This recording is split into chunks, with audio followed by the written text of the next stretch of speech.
गौरव हिमालय के पास के छोटे से गांव में रहता था। उसके गांव के आसपास घने जंगल थे और एक छोटी सी नदी भी पास थी। रात को जंगलों में घूमने वाली आत्माओं और भूतों की कहानियों को सुनते सुनते गौरव बड़ा हुआ था।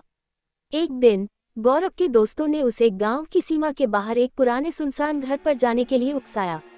उनके दोस्तों ने कहा कि उस घर में कई साल पहले मौत हो गई एक महिला की भूत घूमती है। उसने अपने दोस्तों की बात मान ली और उस घर में जाने के लिए राजी हो गया।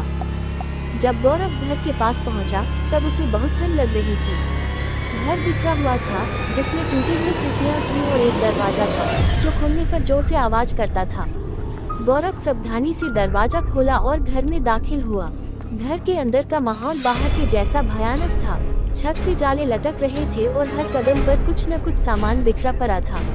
अचानक गौरव को ऊपर एक आवाज सुनाई दी। उसे लगा कि आसपास कोई चल रहा है। गौरव हिम्मत करके ऊपर गया और देखा लंबी बाल वाली एक औरत सफेद साड़ी में उसके तरफ आ रही है।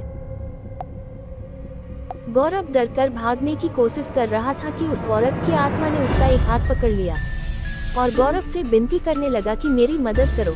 ये सुनकर गौरव चौंक गया। उस औरत ने कहा कि वह घरेलू हिंसा का शिकार हुई है और उसके पति ने उसकी हत्या करके इसी जंगल में दफना दिया है और तब से उसकी आत्मा इस घर में कैद हो गई है। ये सुनकर गौरव ने उस आत्मा की मदद करने का सोचा और उससे वादा किया कि वह उसे मुक्ति दिलाकर कर रहेगा। गौरव अपने दोस्तों की मदद से उस आत्मा की शरीर को ढूंढता है जो कि उसे एक पेड़ के नीचे मिलता है। फिर गौरव पुलिस को ये सूचना देता है और पुलिस उस आत्मा के पति को गिरफ्तार करता है और कोर्ट उसे आजीवन कारावास की सजा सुनाता है।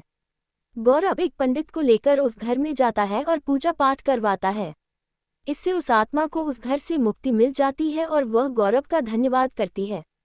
गांव वाले सभी गौरव के इस कारनामे से प्रसन्न होते हैं और उसे इनाम देते हैं। उस दिन से गौरव को भूत और आत्माओं से डर लगना बंद हो जाता है।